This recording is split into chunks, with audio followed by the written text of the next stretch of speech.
section. For a better viewing experience, select Speaker View in Zoom app and consider choosing Hide Non-Video Participants from the menu. I'm pleased to welcome our sign language interpreters for the event, Mr. Rudresh and Mr. Gaurav from Noida Deaf Society. To view the sign language interpreters, click on View in the top right corner of Zoom app and select Gallery View in the Hide Non-Participant. Now it's my pleasure to invite Khushbu, Faculty of English at Tech Mahindra Foundation, to provide an overview of the exciting work we are doing at the foundation. Thank you, Tanya. Good afternoon to our esteemed guest of honor, our inspiring heroes from various projects, the wonderful audience, and my dear colleagues. Established in 2006, Tech Mahindra Foundation is driven by the vision of empowerment through education, with a steadfast focus on two key areas, education and employability. With a presence in 12 cities across India, we are proud to collaborate with over 90 partners, impacting lives through more than 150 projects.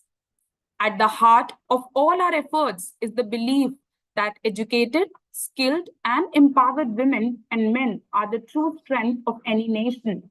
We envision children who are purposefully engaged, youth that is constructively employed, and a society that provides equal opportunities to people with diverse abilities.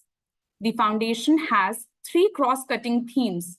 First is empowerment of girls and women, where we strive to uplift and empower women, ensuring they have the skills and opportunities to thrive. Second is empowerment of people with disabilities, wherein we are dedicated to creating an inclusive society by providing equal opportunities to individuals with disabilities. Third is corporate volunteering, wherein we actively encourage and support our employees to engage in meaningful volunteer work, strengthening our communities from within. These focus areas are not just peripheral elements, but integral to every project and program at Tech Mahindra Foundation. The foundation operates with a clear mandate. 50% of its beneficiaries are women and 10% are persons with disabilities, underscoring our commitment to social inclusion and equal opportunity for all. In the realm of education, we have initiated two significant programs. Shikshanta, which means creating a difference in education, and the foundation believes that any true transformation can be brought only through learning. In the domain of education, Shikshanta is our flagship training program for school stakeholders, including teachers, educators, school administrators, and leaders to unleash their best potential for creating safer and happier classrooms. The vision of this teacher capacity building program is to create and nurture a learning community of students, teachers, and school leaders to believe and make a fundamental shift in education. It is also emphasizing the integration of physical, mental, social, emotional well-being of the students and teachers alike. The second is ARISE, which stands for All-Round Improvement in School Education. This initiative aims to empower and enrich learning opportunities for children by promoting effective school governance and encouraging active parental involvement in their children's education. Under the employability vertical, our flagship program is SMART, which stands for Skills for Market Training. This initiative is dedicated to equipping youth from underserved communities with industry-aligned skills, bridging the gap between the demand and supply of a skilled workforce in India. The SMART program is implemented through both partner agencies and directly by the foundation, ensuring its broad reach and impact. Through the collective impact of various programs, we have positively influenced the life of more than 60,000 teachers, over 250,000 children, over 230,000 youth, and more than 70,000 persons with disabilities. Thank you for your attention to the impactful work of Tech Mahindra Foundation in the social development sector. It has been a pleasure sharing our journey with you. I will now hand over the session to Tanya. Thank you, Khushbu, for that insightful overview of our foundation's work. For the next segment, I'd like to introduce Chetan Kapoor, a seasoned development expert with over 2 decades of experience in education and skill development. Currently serving as the CEO of Tech Mahindra Foundation, Chetan began his journey with the MBA from Indian Institute of Foreign Trade and transitioned from corporate career to the social sector.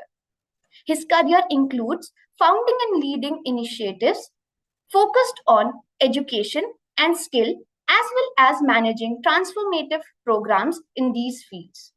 I'm excited to turn the floor over to Chetan for an engaging discussion with our keynote speaker for today's event. Thank you. Thank you so much, Tanya, and the entire team of Saajhi Samajh. I know that you people have really worked hard for this, and I'm really, really delighted to be here today. Good afternoon to everyone, and good morning to our friends from the Dublin City University.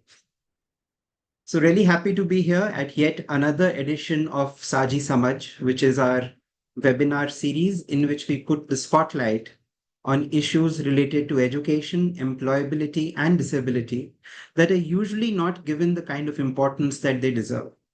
In the past editions of Saajhi Samajh, we have looked at topics such as empowering caregivers of persons with disabilities, child safety in the cyberspace, and at the last one in May this year, we focused on the challenges, opportunities, and pathways for women at the workplace.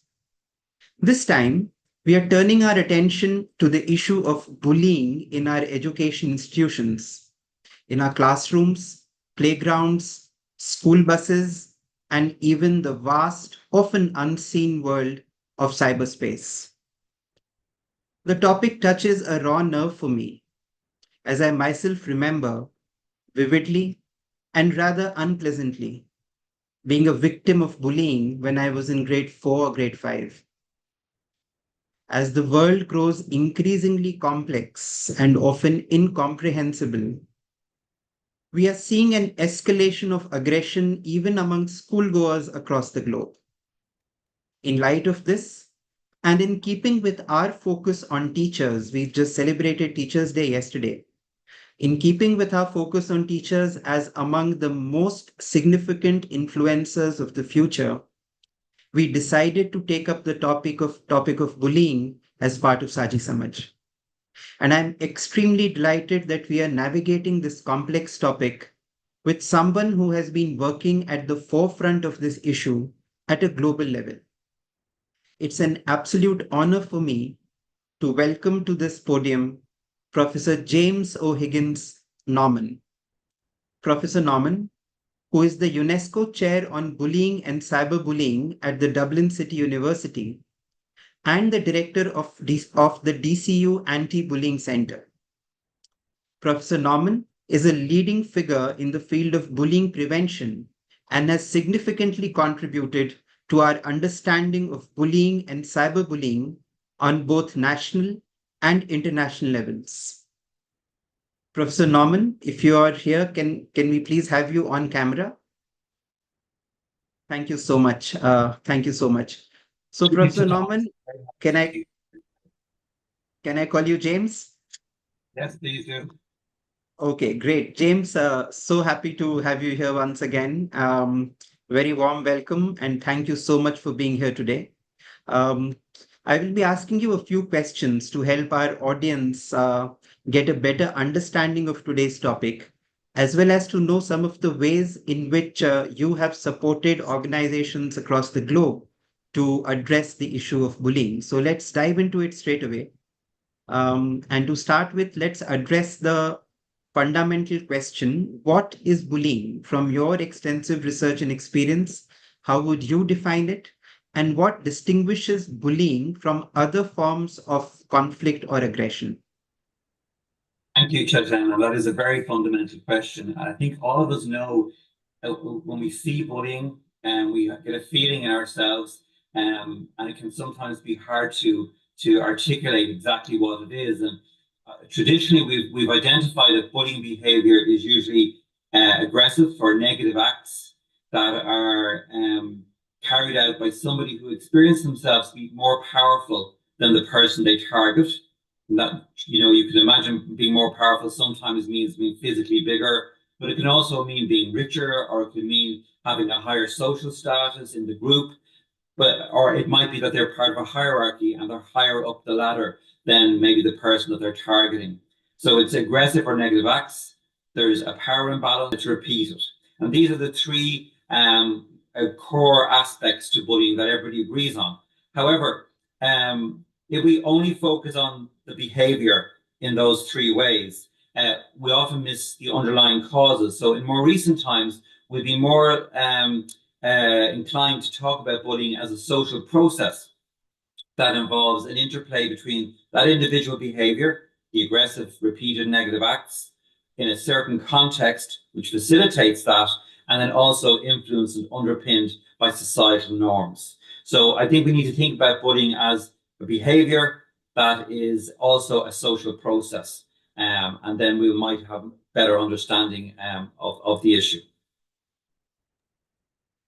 Right. Thank you so much. It's certainly worrying at some level to understand that power dynamics that you mentioned about, begin to manifest at such an early stage itself, because we see so much of bullying happening in our schools, even in the primary grades. So what would you sort of attribute the key factors to this? What do you think really causes this imbalance of power at such an early age amongst individuals? Yeah, I suppose when we look at children starting in early childhood education and then progressing through their education system, those children don't come from nowhere. They often come from a family that has a social status in society, and that already sets them up or predetermines how they will be perceived by other people, but also how they will perceive themselves. So if I am in an early childhood environment and I have my family have less wealth than somebody else, or it can make me stand out, or it can make me sometimes be someone who might be targeted. We know from international research undertaken by UNESCO that the number one reason why people are bullied is because of their physical appearance. That's across the globe. And so it could be that a person of color or a person who dresses differently, whatever it might be that makes that person stand out, they've absolutely every right to be themselves. But sometimes if there is somebody in the group who wants to act out in a negative way against somebody, they're more likely to pick on somebody who appears different in some way to them because of their physical appearance, their ethnicity, maybe their gender, whatever it might be, or it could be their position or the position of their family in society.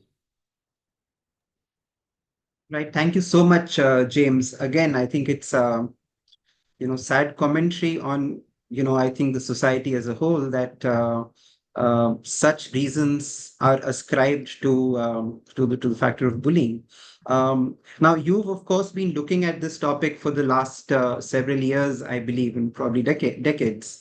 And one significant change that has happened to humanity is the inroads that technology has made.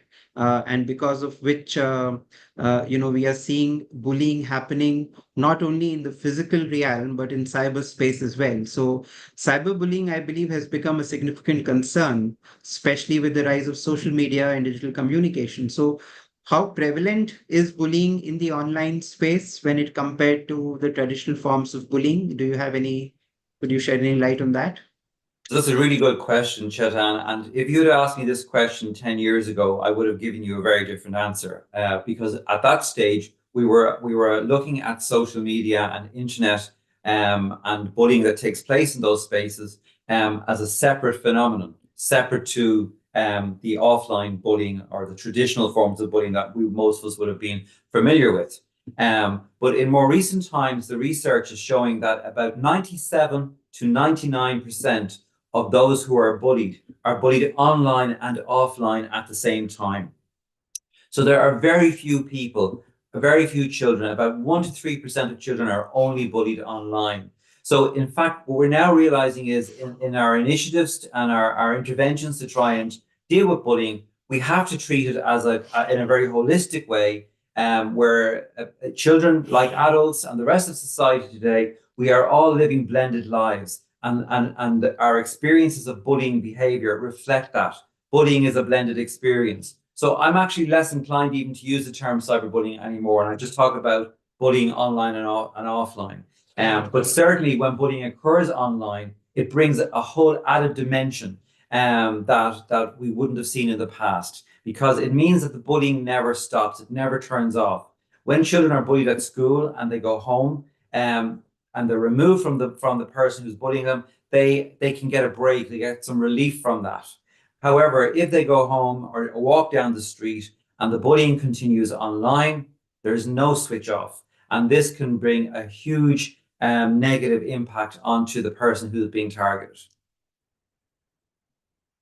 Right. Yeah, I never thought of it that way, but you're so right, because I think we are all, leading lives in both the real space and cyberspace. So what you're saying is completely logical, that bullying that might start in a classroom will obviously continue to a chat room. So I think that's something which is indeed concerning. Um, Putting the focus on India now, just sort of zooming in, because we are talking about the Indian context here. So, given your understanding of international perspective, how do you think India compares in this regard when it compares to prevalence of bullying? Anything specific that you would want to tell the audience about bullying in the context of India?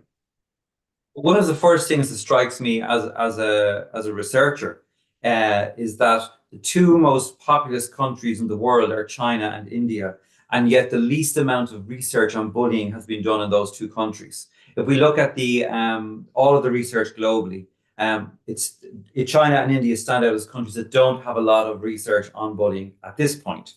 But then when we look at India as a society, or I should say as societies, because there are many societies in India, and I suppose like in other countries, we shouldn't presume everyone in a country is the same. But when we look at the structures and the hierarchies and the social processes that exist in India and continue to need to be challenged in the future, I think there are certain cultural and societal norms that may underpin bullying that occurs in schools in India. So, of course, the obvious one would be the residual effect of the caste system, even though I know in the Indian National Constitution has tried to tackle that problem, but there still would be a residual effect in today. So that is an obvious context that might underpin bullying when children are in schools, in terms of who they go to school with and how they're perceived by the children they meet, the families of those children, and so on.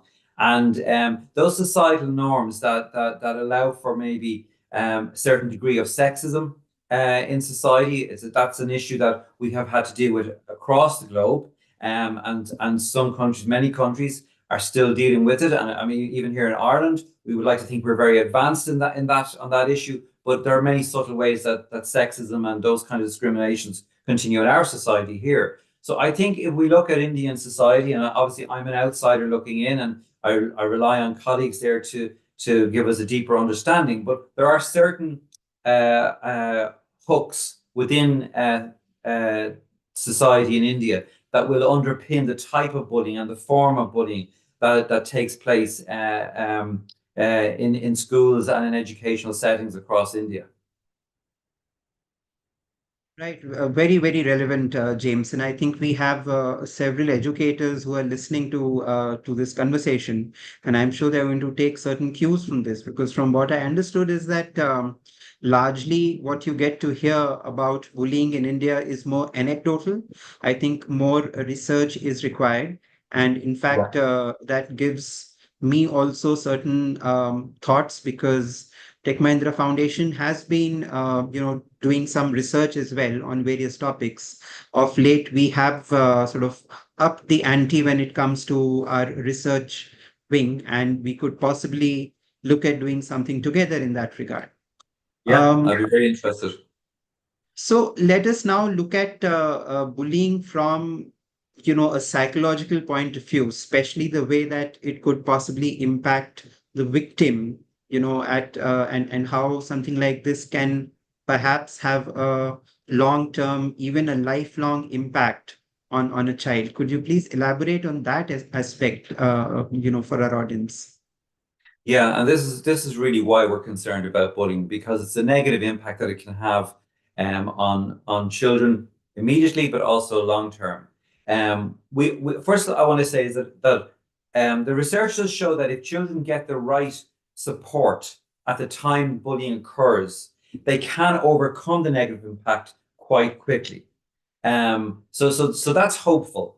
But what are the negative impacts that we need to overcome? Well, from a psychological point of view, somebody who is bullied at school is more likely to have lower self-esteem, mental health issues, it's going to feel isolated and alienated from their peer group, and they can carry that on into adult life. And so it can have a long-term effect psychologically on the person's well-being. I know that, for example, the data from India shows that those who are bullied, children who are bullied at school are 2.5 times more likely to experience depressive symptoms than those who are not bullied. And also those who are bullied in India, according to the data that we have, are 2.7 times more likely to consider suicide than those who are not bullied. And of course, that's the extreme end of the continuum. And not all children who are bullied will end up having those thoughts or taking those actions. But it is a continuum, and every child who's bullied is in danger of being somewhere on that. And so that's quite concerning. And then that's the psychological impact. Then there's the societal impact. If I've been bullied in a school where I should expect to be cared for, or in an educational setting where I should expect to feel like I'm respected and have some dignity there, I'm going to lose trust in other people and in colleagues, and I will carry that into my community, into my place of work, and so on later in life. And a really interesting thing is that we tend to focus on the negative impact on the person who is targeted, the child who is targeted. But also there's research now that shows that those who witness bullying, the bystanders, can carry residually a negative impact throughout their life, which causes them to have less successful relationships and to experience and to display even symptoms of post-traumatic stress later on in life. So when we talk about bullying, it's of course natural that we focus on the target, the child who has been targeted or the teenager who's been targeted, but actually it impacts on everybody, and even the child or the person who's carrying out the bullying. We need to find a way to care for them, because if a child is carrying out bullying, there's something not right, and they need help as well. Very hard to champion that, because everybody, of course, is naturally concerned about the victim or the person who's been targeted, but actually everyone in the system is impacted when bullying occurs. Absolutely right. Absolutely, James. I mean, this, as I had mentioned in the introductory part of this, that, as a child, even I have experienced a phase where, I felt bullied. And thanks to a good, solid support system around me, I was able to get out of it fairly quickly. But I know that every child may not be so fortunate. And therefore, what you're saying is definitely something which is worth thinking about. So now let's just focus on some solutions, because at the end of the day, we have to, as a society, also find the solutions for this. So, in your opinion, given the complexities and the serious impact that bullying has, what can education leaders and educators do to effectively tackle this issue? Well, the first thing we need to do is to recognize the really important role of leadership, whether it's the school principal or the director of education in a district or a government minister or whoever it is. To call out bullying as a problem that needs to be solved is really important, because you give permission to everyone to talk about the problem. I can't tell you how many times I have approached schools to do research on bullying, and I've been told by the school principal, there's no bullying in my school. And that's the school I would worry most about. So the role of leadership is really important. And even by having this webinar today, this amazing experience we have here with 166 people currently online, this is a really good example of leadership. And I know so much is going to develop out of this going forward. But UNESCO has developed, in consultation with experts all over the world, what they call the whole education approach to bullying intervention and prevention. There are 9 core components to that whole education approach. I won't go through them all now, but they involve strong national leadership, policy, student voice, curriculum, safe spaces, supports, a number of things. And what was really interesting when we were doing the research to identify those components of a whole education approach was that we found that none of those 9 is more important than the rest. All 9 need to be implemented at the same time if we're to really tackle bullying in a school. We used to talk about whole school approaches to tackling bullying. And what we found was that that's limited in its success, because what we said was all of the responsibility for tackling bullying is on your school.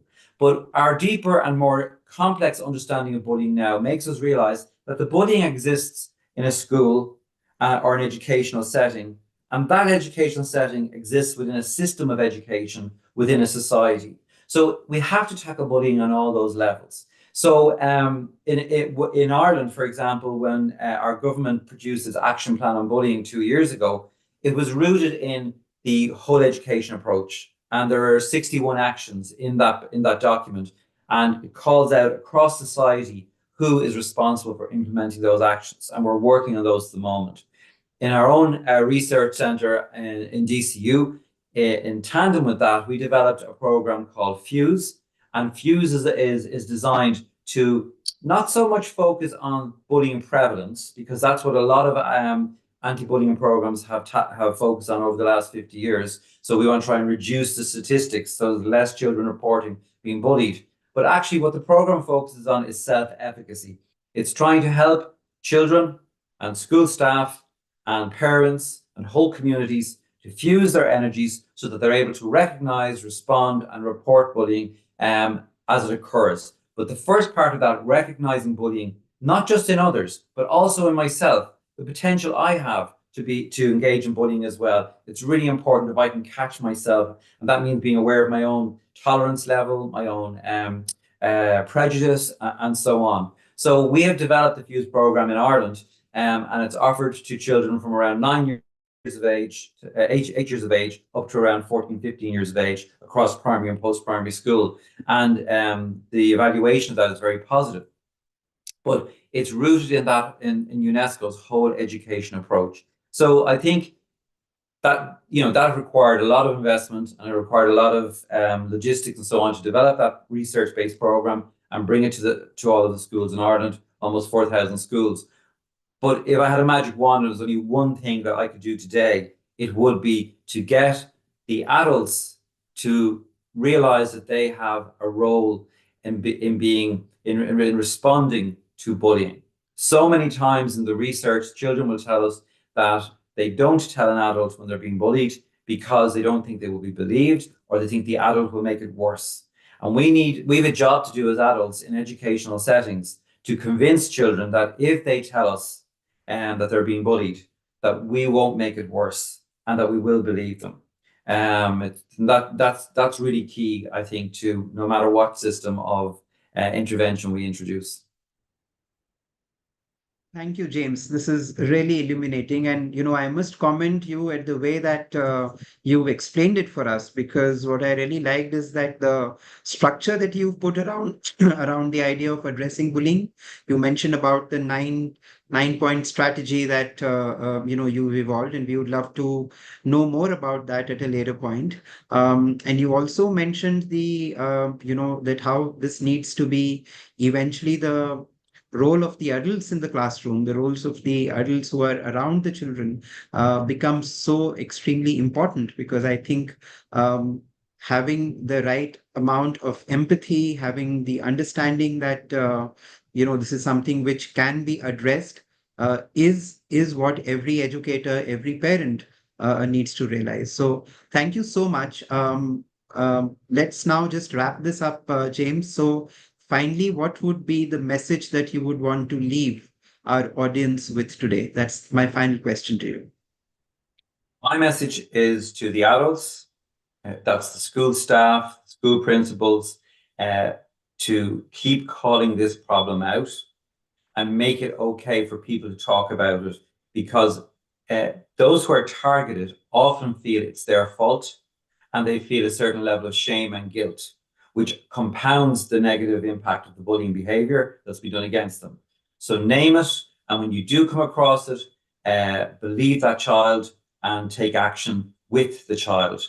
Remember, it's with the child and not for the child, and or the student. I'm talking about adolescents as well, of course. So yeah, adults, it's down to us to call it out and to be authoritative in our response. Thank you. Thanks a lot, James. I think we've made a very important start today by having this discussion. And my mind goes back to the day when Dennis Cousins from DCU, I hope you're here, Dennis, when you reached out to me and we had that initial conversation that we could do something like this. And I'm so glad that we've managed to bring that to a point where we are having this extremely important conversation today. So thank you. And I would now ask my colleague Tanya to take this forward. Over to you, Thank Tanya. you, Chetan. Thank you very much. Thank you, Chetan. May I now request you and Professor James to kindly unveil the document developed by Tech Mahindra Foundation in collaboration with Diversity, after which Khushbu will give us some insights into this document. Thank you, Tanya. Can we have James on the screen, please? James, it's my honor to invite you to unveil this document which our teams have put together collaboratively. As I mentioned, we are making an important start today, and the launch of this document is perhaps the first step in that direction. I think the document will finally be uploaded on the DCU and Tech Mahindra Foundation websites within the next 3-4 days. We'll make this known on our social media platforms respectively. So all that I would request you do is to raise your thumb and give us a thumbs up so that this can be unveiled. Okay, great. Yes. Can we have the launch, please?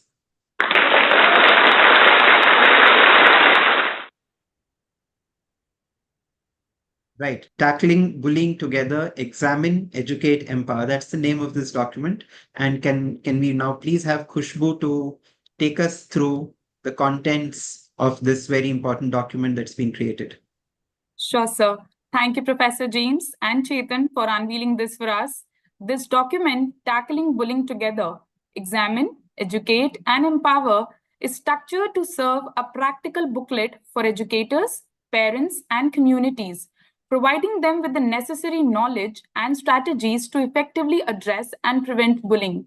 The comprehensive content is organized into clearly defined sections, each focusing on a critical aspect of bullying. Our primary goal is to offer a comprehensive understanding of bullying, covering its various forms such as physical, verbal, and cyberbullying, and the factors that contribute to these behaviors. By focusing on both global and Indian perspectives, this booklet aims to empower readers to identify, prevent, and intervene in bullying situations. I would like to give you a brief overview of the content we have covered in this booklet. Our booklet is structured into 8 key sections, each addressing a vital aspect of bullying and its prevention. Let me quickly guide you through what we have covered. First, we explore the different types of bullying and the underlying factors that contribute to it. This section will clarify what does and what does not count as bullying, helping to understand some common misconceptions. Next, we examine the legal frameworks and key statistics specific to India. This will give a clearer understanding of how bullying is addressed within our country and what the current situation looks like. We then shift focus to the critical roles that teachers and parents play in both preventing bullying and, unfortunately, sometimes contributing to it. We offer practical strategies that adults can use to support children effectively and mitigate the risk of bullying. In this section, we provide a range of awareness and intervention strategies. This includes educational programs and community campaigns designed to address and reduce bullying in various settings. We also include a list of essential resources and helplines available in India for those who are affected by bullying. These resources are crucial for providing support and assistance. To wrap up, we summarize the key points discussed throughout the booklet and emphasize the importance of collective action. Finally, we provide a list of sources and additional resources for further reading, allowing you to explore these topics in more depth if you wish. In a sense, this document is a call to action, encouraging a collective effort to create a society where every individual is treated with dignity and respect, free from the fear of bullying. We are excited to announce that we will be uploading this document on our website on 10th of September. We highly value your input and would greatly appreciate your feedback. Once the document is live, we encourage you to read through it and share your thoughts and suggestions or any questions you might have. Your feedback is crucial in helping us improve our work. Please stay tuned for the update on our website. Poorna will now guide us through the next segment of Saajhi Samajh, the panel discussion bringing valuable insights and expertise to the topic of addressing and preventing bullying. It's my pleasure to hand over the session to Poorna, the esteemed faculty for counseling and clinical psychology.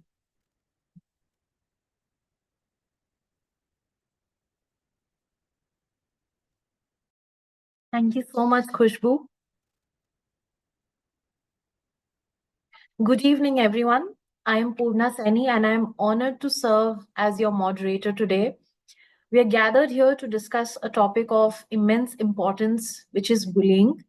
It's an issue that affects individuals, families, and communities, and it demands our collective attention and action to create safer, more inclusive environments. Today, we have the privilege of hearing from a distinguished panel of experts, each bringing their unique perspectives and experiences to this conversation. I'd like to introduce you all to them. We have with us Mr. Darren Haney. Darren is the Director of Engagement at the DCU Anti-Bullying Center, where he has led the nationwide rollout of the FUSE Anti-Bullying and Online Safety Program. With over 18 years of experience in event and project management, Darren's work focuses on increasing engagement and innovation in anti-bullying efforts, collaborating with educational institutions and external stakeholders. A very warm welcome to you, Darren. We are very excited to have you, and we are very excited to collaborate with DCU. Next, we have with us Ms. Paramjeet Kaur Narang.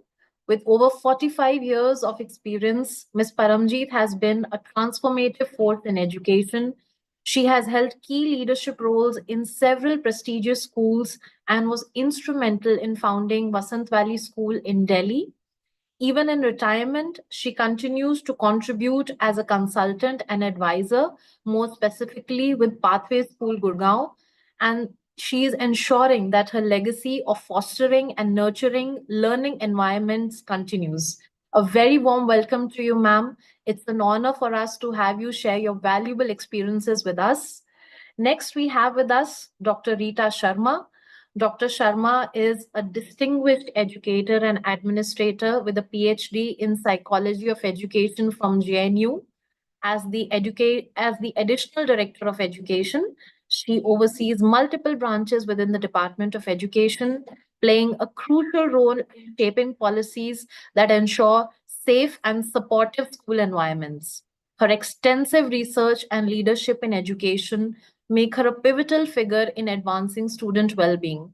Thank you, Rita ma'am, for joining us today. We are looking forward to hear your insights. And last but not the least, we have with us Mr. Ajay Govind. Ajay is an award-winning writer and director with over 19 years of experience.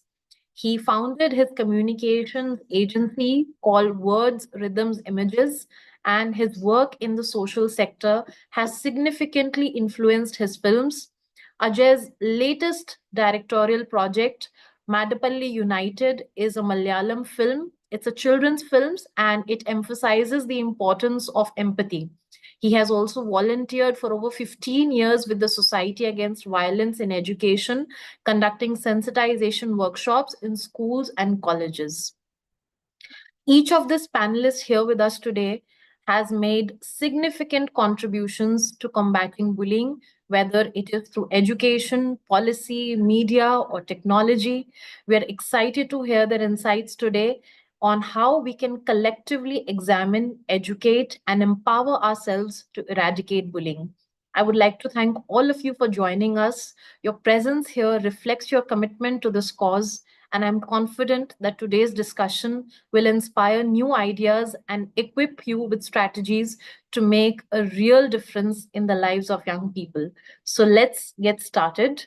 We'll begin the discussion with Darren.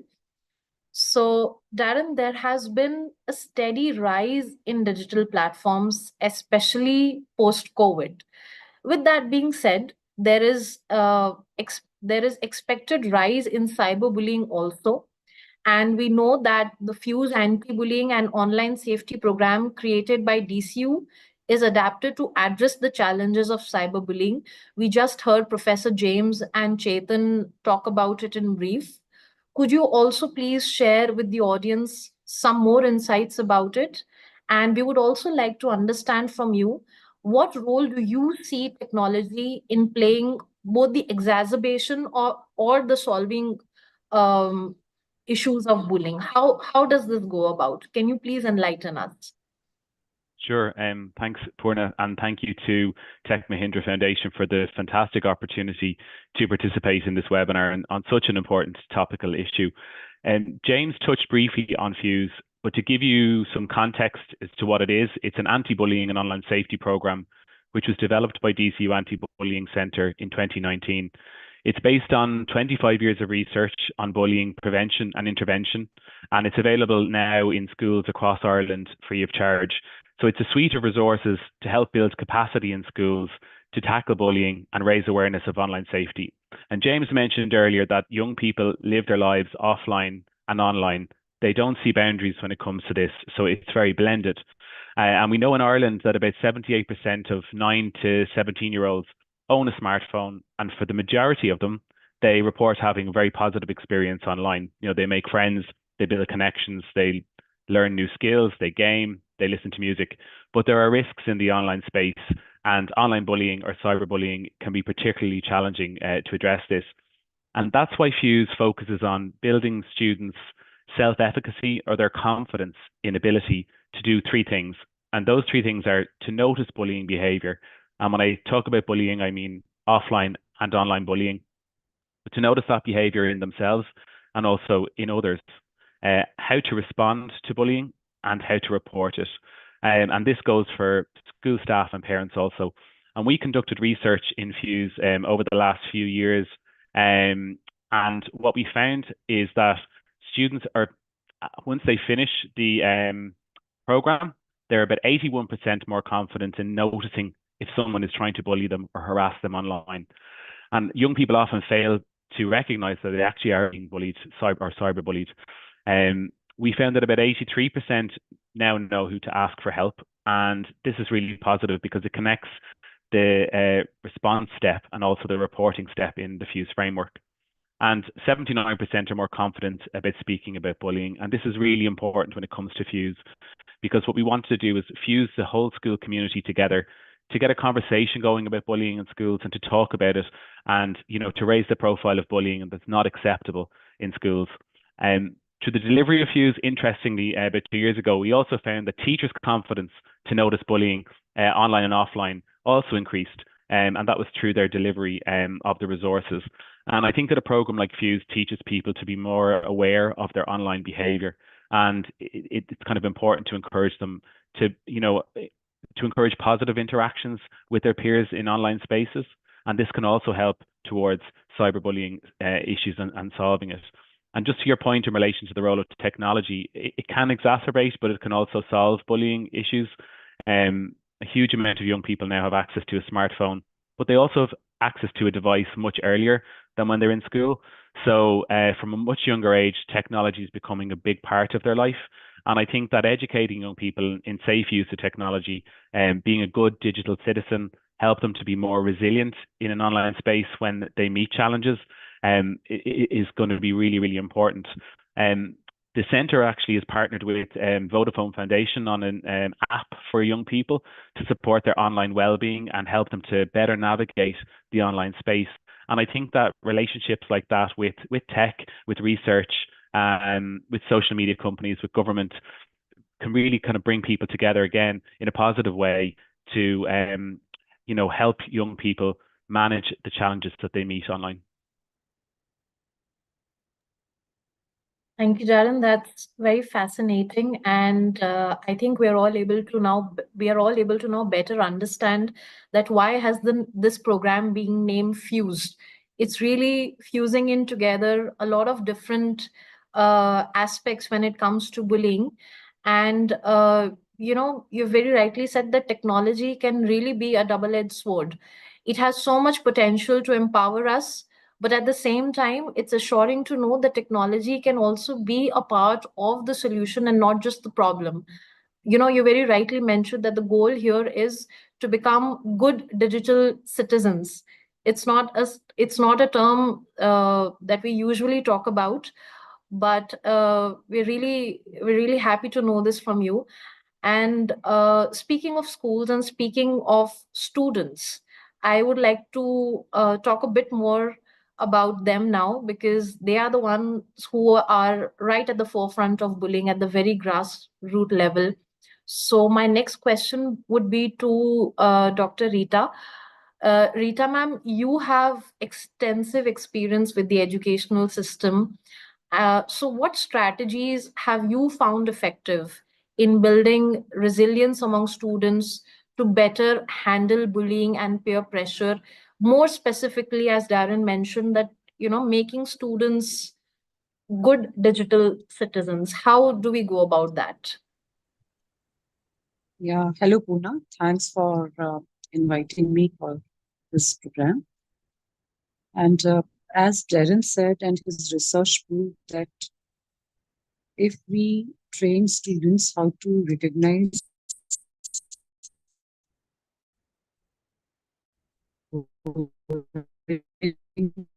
and how to handle that,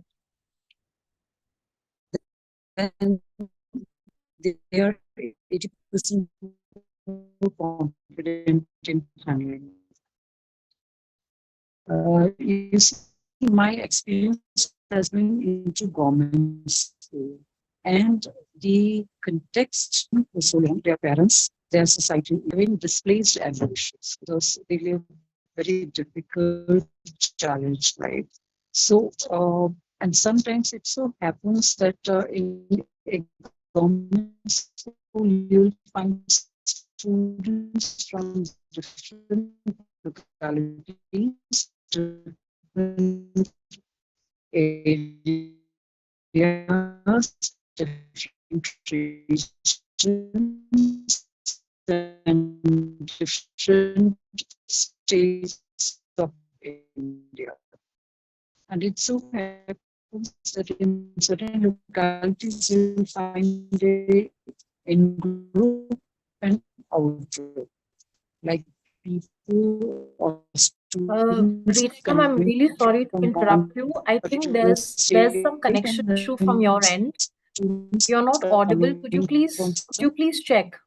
other states having different kind of groups, and uh, one group trying to bully the other group and trying to Rita ma'am, I'm sorry. This is kind Chetan Kapoor. Rita ma'am, of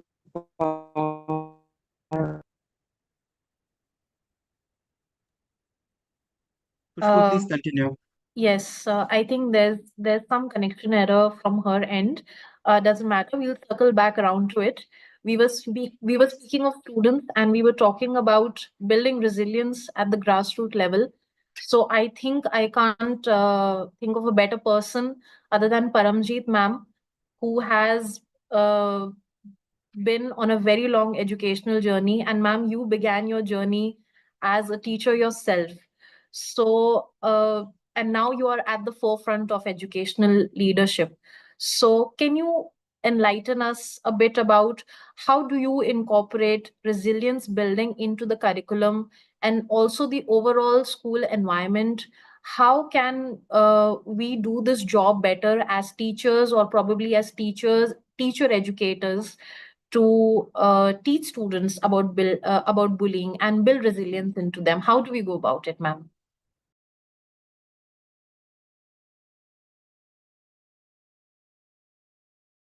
Ma'am, you're on mute. If you could just unmute yourself, please.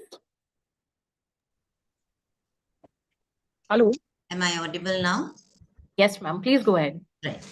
Thank you very much, Tech Mahendra, and to all of you for giving me this opportunity. And, dealing with this issue is we have to deal with it at various levels. The first is, as Norman said, James said, that the children already come to you with a background. And therefore, you have to make very clear to them when they enter your school what the school stand is on bullying. The school must have a very clearly articulated policy on bullying.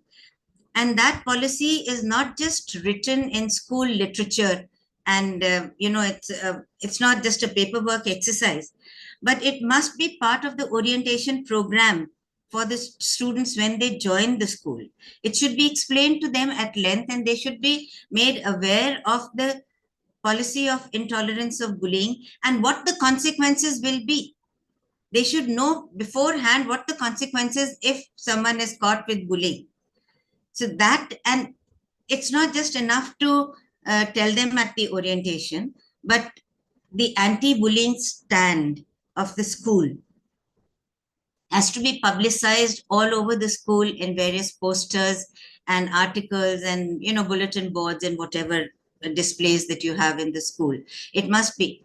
But in addition to that, there must be periodic sessions to remind the students and the parent community of the issue. Now, having done this, it's not just the parents and the teachers who are the adults who are responsible for keeping the children safe. All other adults on the campus also must be alerted. They must be trained to look out for signs of bullying on campus, because that is most likely to happen where the teachers are not there, where authority is not there. Bullying is most likely to happen where authority is missing. So therefore, these people also need to be alerted. And how are you going to alert them? So the school has to have a policy of educating the teachers, the students, and all the other adults on campus on how to recognize bullying. What are the signs of bullying? So that they can, when they spot it, they should be able to call it out. If they are all aware of the signs of bullying, then they should also know what is the next step, who is the right person to go to. And, they should feel safe, especially if it's a child who is alerting someone else about bullying. The child is going to feel very afraid himself or herself. So they need to be trained and they need to be given the confidence of where to go, who to talk, so that they feel safe in doing that. Then they themselves have to be educated that if they have learned how to spot bullying, that they are not making a mistake. But when they spot bullying, they should be able to take a stand firmly, assertively, but safely. Because very often when children take a stand against bullying, that is where they expose themselves to more danger. Right, ma'am. So yes. I think also it's when we're talking about incorporating resilience building, or about educating students on bullying, we only tend to think of it in terms of educating the students about the consequences of being bullied, or if they bully someone. And that's usually where the student is either suspended from school or given some sort of a detention. But as you've rightly mentioned, there's a need to educate the parents, the students, and the teachers not about what could be the consequences of bullying, but also what it is. And it has to be a clear stance which needs to be incorporated in the everyday practices of the school, whether they be big or small. Just continuing with what you've said, Rita ma'am, if you're with us, we could maybe circle back to your question. If you could Yes, also, Purna, yeah, thankfully, I'm able to join again. So, you have asked me, if I'm correct, what are the techniques which I have found useful in my area of work in tackling with bullying or managing with bullying. So I was just sharing that we have a diverse group of students coming from different kind of socioeconomic status and different parts of the country. And there is one in-group and out-group issue, and most of the time there is displaced anger issues. The circumstances which they face at home, they are not able to let it out in a safe space, and then they bully their fellow students. So we have found that if we positively reinforce the students for their achievements, it's not necessary that they are recognized for their academic achievements. They can be recognized for their curricular activities, any achievement in sports, any achievement in, somebody may be very good in organizing some events in the school. Somebody may be very good in uh, kind of participating in sports or maybe some other activity. So the child need to be positively reinforced that, and it has been observed that when there is this culture of celebration of your achievements, not necessarily academically, then this kind of displaced anger issues are not that serious that they can lead to bullying. Secondly, empathy and emotional intelligence. Like students are to be taught, like Paramjit ma'am said, that they need to understand that other students are also having needs for empathy. And if they build healthier relationship, then they will be able to cope with the pressures, whether it is from the school, academic pressure, or from the family or some other institute or some other area. I would like to share here that in Delhi government schools, we are practicing a happiness curriculum. In this curriculum, the first period every day is devoted to having mindfulness and stress management techniques. The teacher participate with the students and they share positive stories, positive achievement of the students. Sometimes there are activities which involve, students from various groups who may not be friends in the class or who may not have known each other very well, to improve the bonding between the students.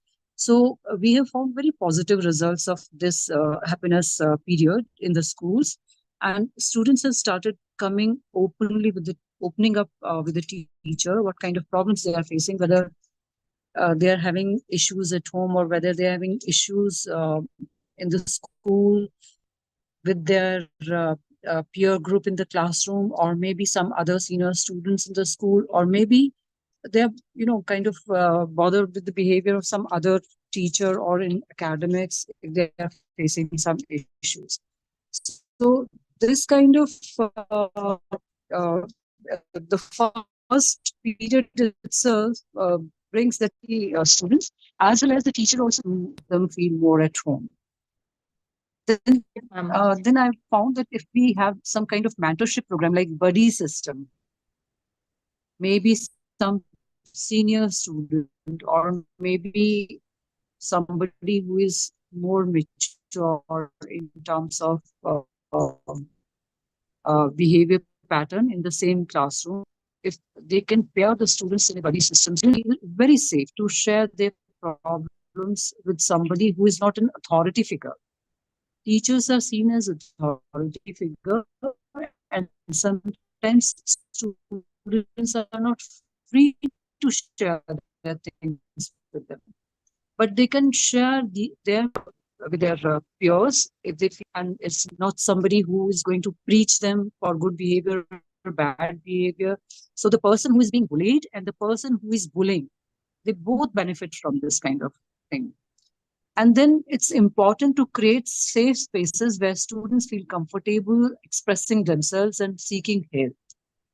It's not necessary that always the victim need help or victim need some kind of safe space to express himself or herself.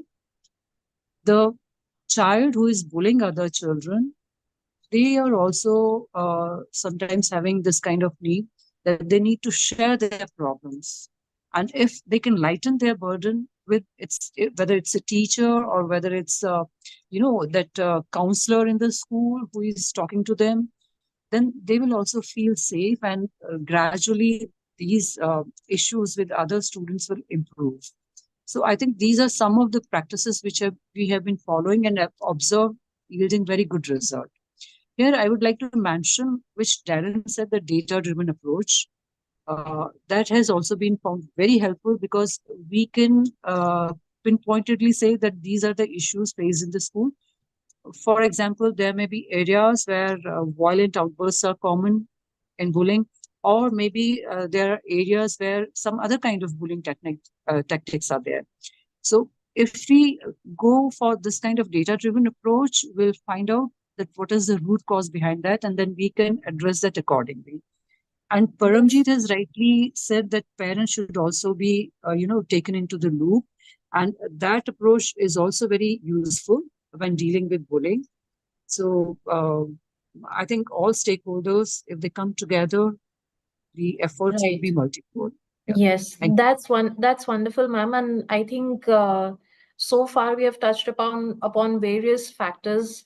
Darren spoke of technology and how accessible it is to students from a very young age.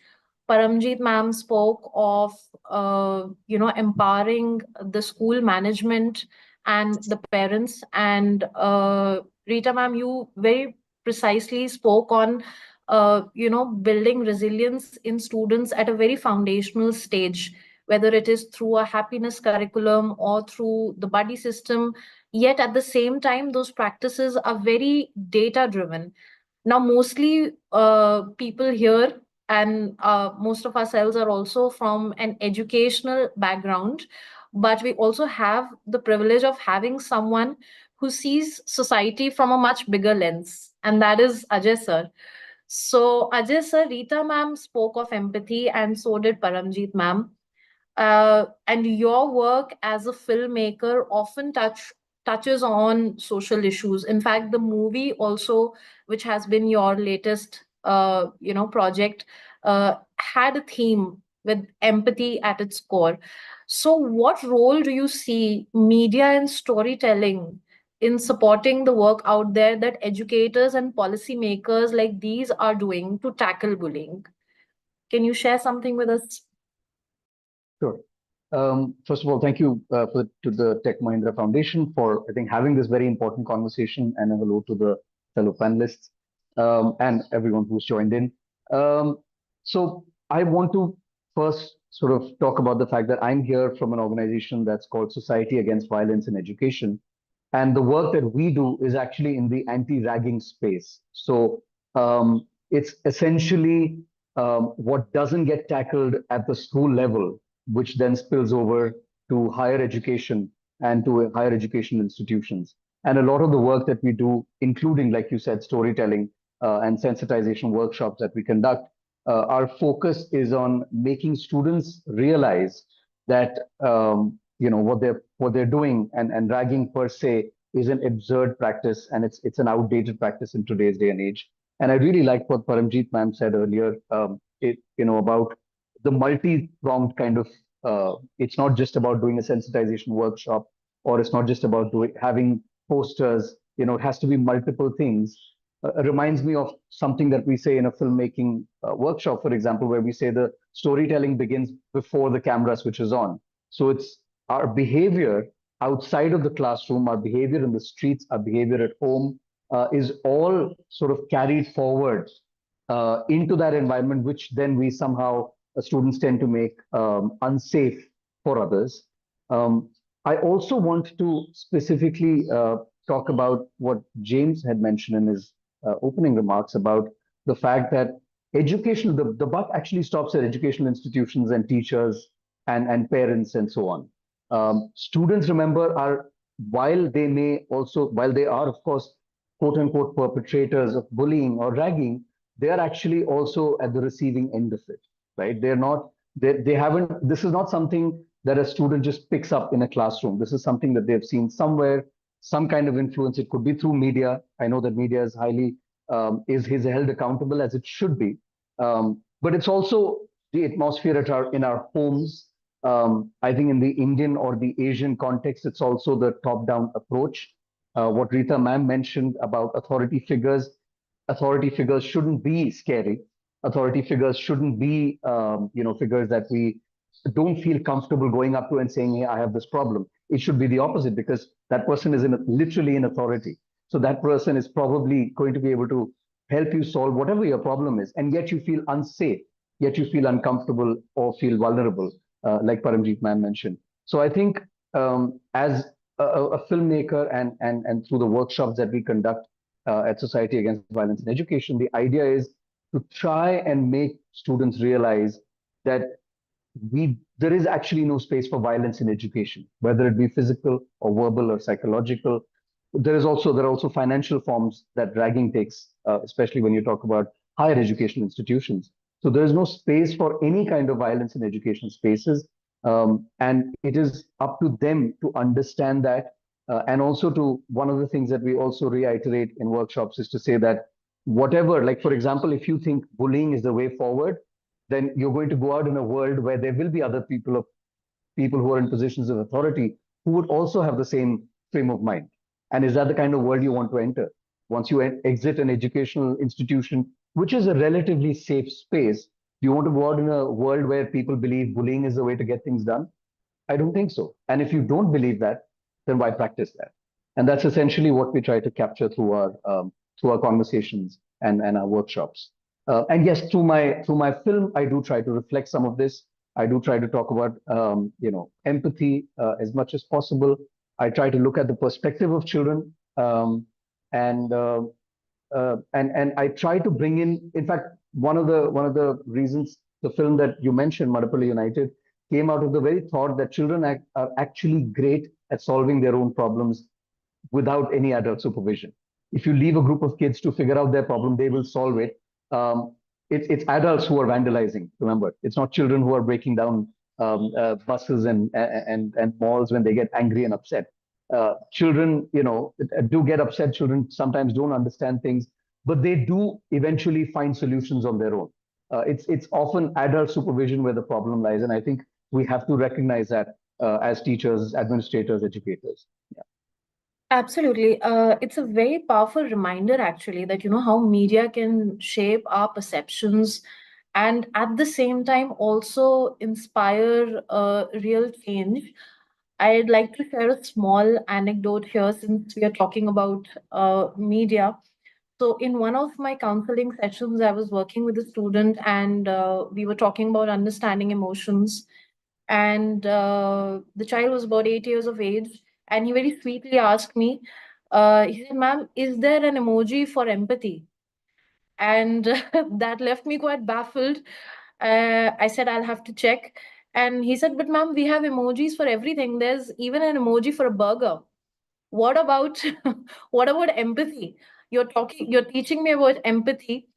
So that's when it really, hit me that my God, media does really have a very strong role to play, when we talk about how we view the world or how the world functions for that matter. So from bullying now, let's come back to a little of the anti-bullying. So Darren, I would like to, direct the conversation to you. We spoke of Fuse, uh, and it's a big nationwide program that you have rolled out. So when you are rolling out nationwide programs like these, what were some of the biggest hurdles that you have encountered, and how did you overcome them? And what advice would you give to others looking to implement similar programs, since we also have some very, very important people with us who work in policy making? How do we go about that? Sure, and thanks, Purna. And I think some of the points that I'm probably about to address touch on Ajay's, Paramjeet ma'am and Rita ma'am's points. The first one being, I think, when we started the program in 2019, having schools associate themselves with an anti-bullying program potentially had some sort of visibility that bullying was an issue in a school, so they didn't want to participate or engage. So that was the first challenge in terms of, bringing schools on board and trying to get them to engage with the program to, I suppose, take ownership around the topic of bullying and talk about it and make it more obvious in the school. That does connect to policy as well. So while we did have a very strong anti-bullying policy in Ireland, we did make a recommendation to the government, a few years ago to review this policy to make sure that it, contained the things and the issues and the topics that were really important to young people and relevant. So we were dealing with topics that were, not specifically outlined in the anti-bullying policy. So that did help, and that revision did help, and also having FUSE mentioned within that national action plan now has really helped. Ajay mentioned there about the teachers or the students coming up with the solutions. We really wanted to shift the way the classroom operated when it came to FUSE, so that young people could come up with solutions themselves, rather than it being, I suppose, teachers at the top of the classroom explaining what bullying is and explaining how we solve the problem. It was putting it back and flipping the classroom to the students themselves and making sure their voice was there, but also making sure that it wasn't tokenistic and that it could be actioned. The young people want to see that participation with purpose. They don't want to have it as a sort of tokenism. Recognizing that not every school is the same. Every climate in a school is different. Some schools are, have much more challenging issues to deal with that isn't bullying. They may not have the infrastructure, the framework, the teachers available to deal with it. So we, to try and create a program that was standardized or that was suited every school in the country was a real challenge. But I think from the very early days, we recognized that schools are different. They're like microeconomies. They all operate differently. But if we can give them the same foundations and support them to adjust the program to meet the needs of their schools and their school communities, that they could then, it would empower them more so than saying, here's the silver bullet of programs and it's going to solve all the problems. I think as well, we aligned it to what we call in Ireland the social personal health education curriculum. So this is, we were able to link modules in FUSE into that program. So it meant, teachers could very quickly recognize where our resources sat in the wider curriculum. And I think that to do that work is very important. Schools are incredibly busy. They have so many, they're offered so many programs, they're running so many things at so many different times. So it was to make it as streamlined as possible to, so that teachers could hit the ground running and deliver these programs. So there was it took us 5 years to build a momentum on that, overall. As I said, supporting the teachers, supporting the students, the parents, encouraging that conversation and open discussion. And I think, fundamentally, if everybody has the best outcome for the young person at the heart, in their heart, that they can work together to solve the problem and make it a better, safer space for their children. So I think that's what kind of underpins the program. Young people learn better when they feel safe, when they feel valued, when they feel like they belong.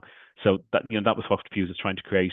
But it wasn't an easy task. But I think if you can work it, we were very lucky to work with some incredible industry partners as well to support us in this work and this delivery. So acknowledging that government, social media platforms, tech companies, they can support organizations to create programs like this and make real impact and real difference in the lives of young people. Right. Very interesting to know that. And, as we are having this discussion, I'm also realizing that bullying is not really a small topic. There's so much that goes into it, and it's ingrained everywhere and anywhere. And all these points that all of you have raised as panelists, uh, they are not just small anecdotes or perspectives in themselves. Rather, they are part of a very large conversation that we need to have, whether it be from the grassroots level, or empowering the management of the school, or the students, or media, or policy. So there's so much that goes into it. But we have a time limitation also upon us. So I think we'll wrap the panel discussion here. It has been very, very enlightening what all of you have shared. And this was a very, very valuable discussion that we have. We'll take the Q&A also, but before moving on to that, we have a very special invitee with us today, Miss Anushka Jolly. We have been talking about student empowerment, and here she is at just 15 years old. Anushka has already made a profound impact in the fight against bullying. She is the founder of the Anti-Bullying Squad and the creator of the Kavach app, which supports adolescent mental health. She started her entrepreneurial journey just at the age of 9, and Anushka's work has been recognized nationally with the Pradhan Mantri Rashtriya Bal Puraskar, and she continues to inspire young people across country. A very, very warm welcome to you, Anushka. We are very happy to have you here. Could you share a bit more about your journey, and how did you come up with the idea of Kavach app? Also, if you could share with us the kind of feedback that you have been receiving from users, and how do you plan to evolve the app to meet the changing needs of young people? Over to you, Anushka. Thank you so much. And thank you so much for that introduction. It's really lovely to be here. It's really lovely to be at this event with such stalwart, such experienced people. And to have such a large corporation shed light on an issue I've been working on for so long is definitely heartwarming. So I started working on bullying when I was 9 years old, and it actually began because of an experience where I was bullied in third grade. And this was a very difficult time in my life because I had always been a very happy child. But all of a sudden, these two girls who I considered to be my closest friends started making fun of me, started bullying me, and it took a huge toll on my confidence. Especially, I think when you're that young, you don't really understand what differentiates a good friendship from a bad friendship. So when I was experiencing all these negative feelings, all of this self-doubt, I thought that this was just normal. This was how friends treat each other. Maybe they're just making fun. But it was more to it was there was more to it, of course. And this continued for a year. I would relentless bullying with constant comments about the way my hair looked and my skin looked. And it really just made me feel really, really horrible for a year.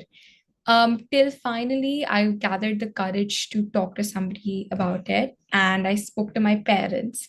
So in that moment, I think for me, being somebody with such a strong support system, being somebody who's never been afraid to speak up, having experienced that where even somebody so courageous would feel apprehension to speak out, that shows what bullying can do to you, because it's not really about how strong you are, or whether you can take it or not, but it's really about it's kind of like how you get hurt physically. You like trip over a block and you fall, you get hurt and you scrape your knee. If you're not uh, seeking help and maybe covering that wound and taking care of it, it'll grow, and it'll become worse. The same with bullying, the same with mental health issues. If kids do not seek help and protect themselves from the pain, then of course they will experience the same negative effects. So keeping that in mind, I spoke to my parents, and they said, why don't you take action and why don't you stand up for yourself?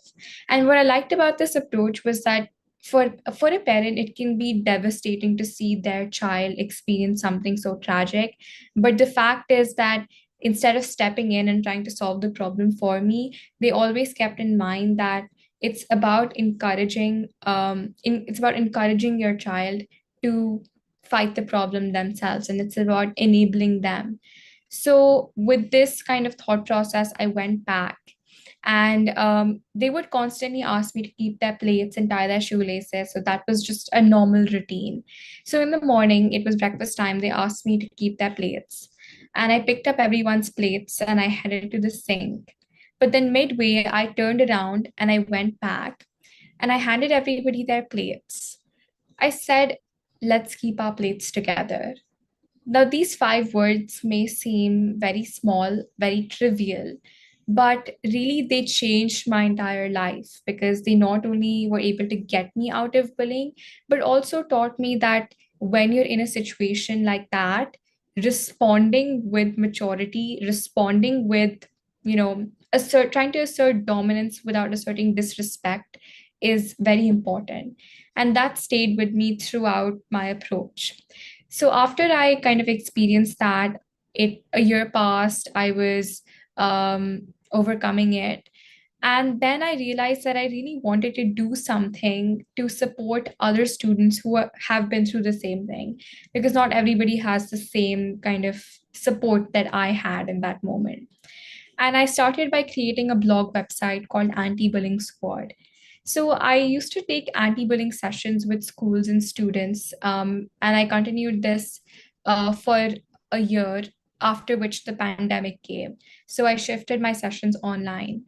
And this actually really, really helped me expand my reach, because I was able to talk to many more students, collaborate with NGOs, and do a lot of groundwork in 3-4 years off when we had a lockdown.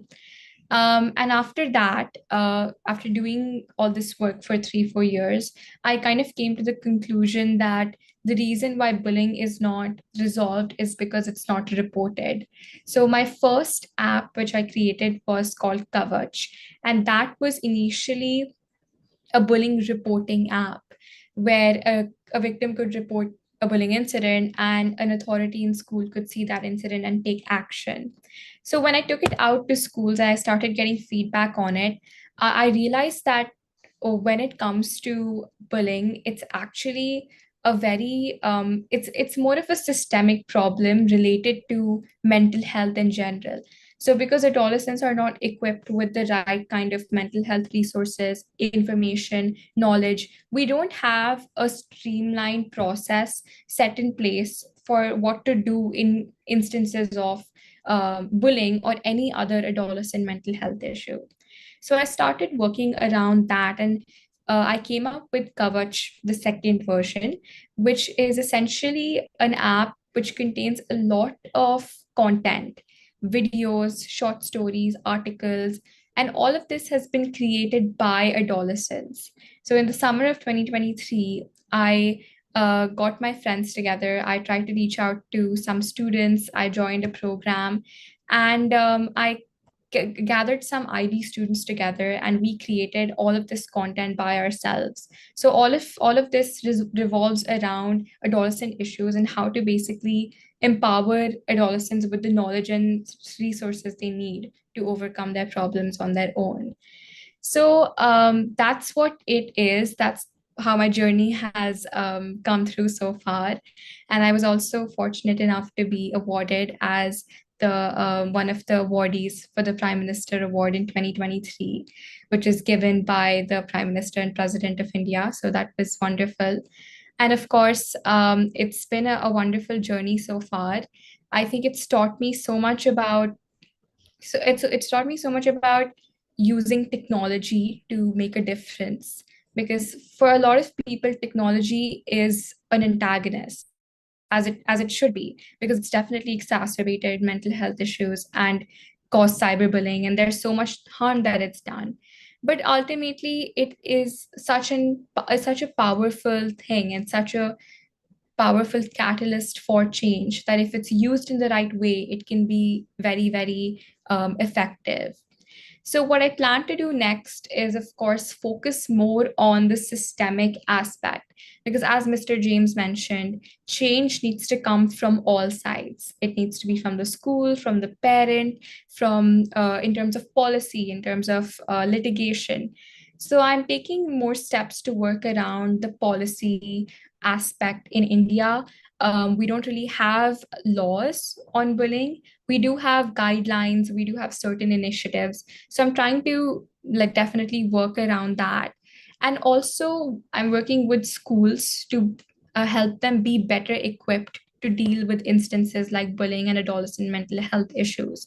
With Coverage, I plan to streamline an evaluation process for them to really understand what they're doing right and what they're doing wrong. Because sometimes very small actions can make a difference. Sometimes even installing a light in a dim corridor could stop Absolutely. incidents from happening. Absolutely. So I think, Anushka, you have been inspiration to all of us here, and we wish you an even brighter future ahead. And I'm sure in the time to come, we'll see you reaching higher skies to towards this cause. And I think to sum up the discussion today, like Professor James said in the beginning, change needs to come in from all direction. I think that's the key takeaway when we talk about bullying. That's only when a change can take place. So, Anushka, thank you so much for joining us. And now we'll take a couple of questions from the audience, though we are really running short on time. So I'll read them out loud, and panelists, you can choose to answer them as per your comfort.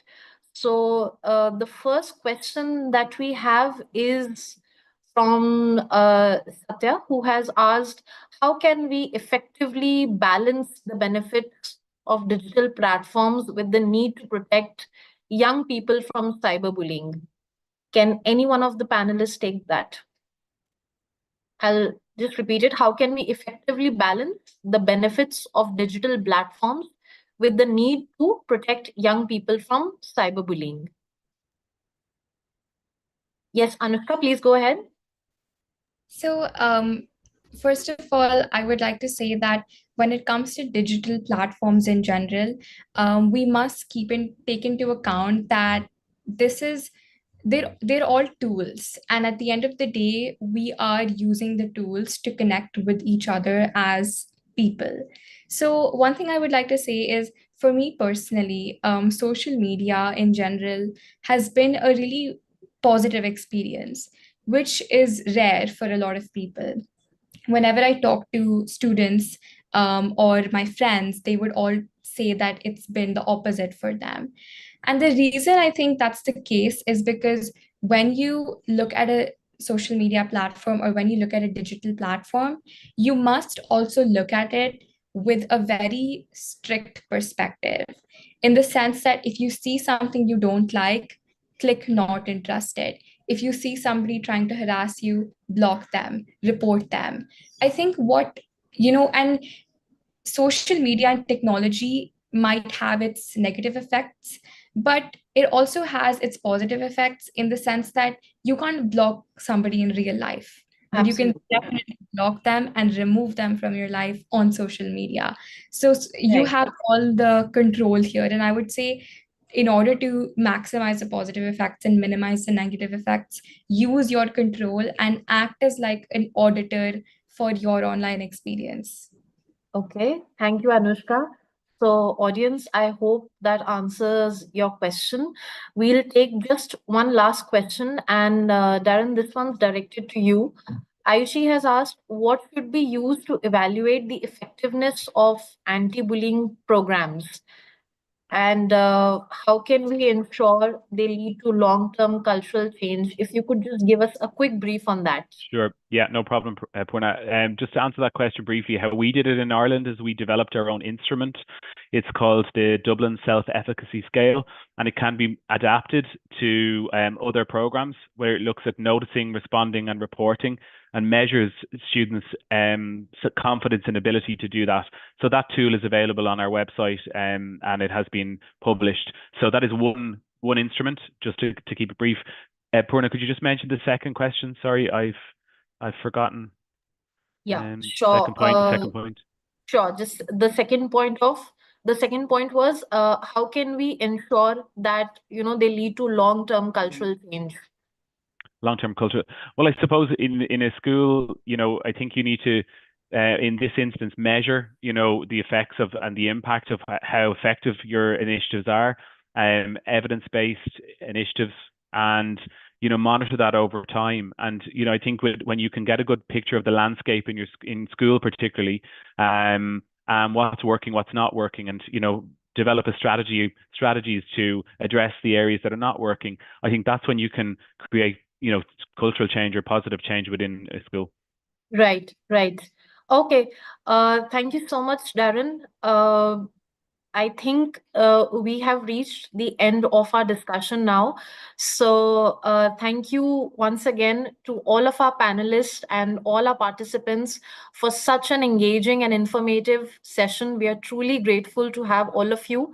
I would now request all our participants to turn on the cameras for a group picture together. And after the group picture, I would also like to call upon Mr. Saeed, who's our regional head for North India, to deliver a vote of thanks. But before that, can we please have a quick picture? May I request all the participants to turn on your cameras, please?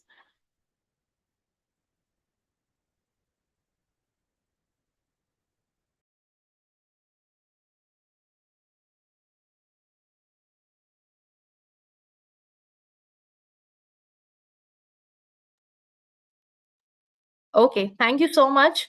And now over to Saeed sir. Saeed sir, the floor is yours. Thank you very much, Purna.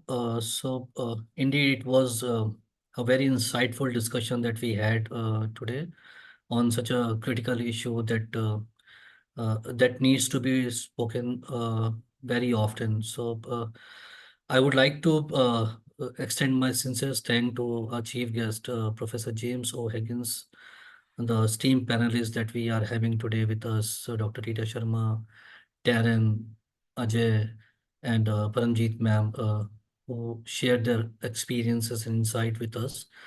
I would also like to express my gratitude to Anushka, who joined us, and I congratulate her for the immense achievements and success that she has gained in such a young age. So congratulations to you, Anushka, and thank you very much for spending time to be part of this discussion.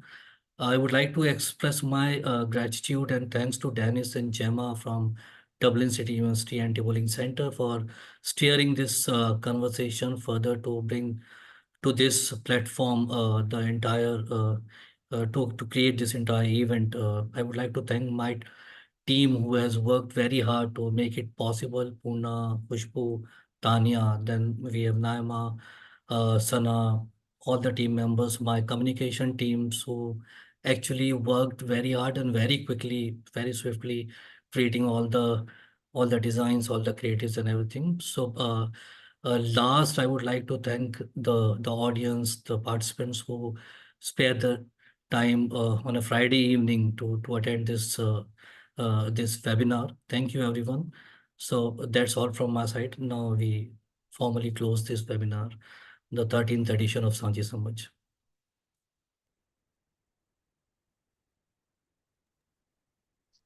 Thank you, Saeed sir. Thank you.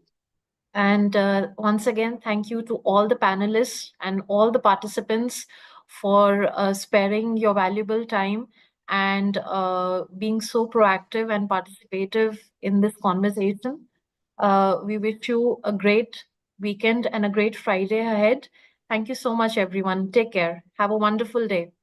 Let me have the final word. I have to thank the entire team of Tech Mahindra Foundation and DCU, which has worked together on this. I would like to call out the efforts that the entire team, Tanya, Khushbu, Purna, Said, Naima, and all the people behind the scenes, Shantan and the others, Archana, all of you who've contributed. And of course, um, James, it was a wonderful conversation that we had, and I'm sure we are going to take this forward in some way or the other. All the panelists, wonderful having you. And at this juncture, I would want to especially tell the audience how special this has been for me, because Paramjeet ma'am, who graced her with her views, was actually a teacher of mine back in school when I was in grade 7. So this is was a specially thank you so much. Um, am I audible? My screen seems to have frozen.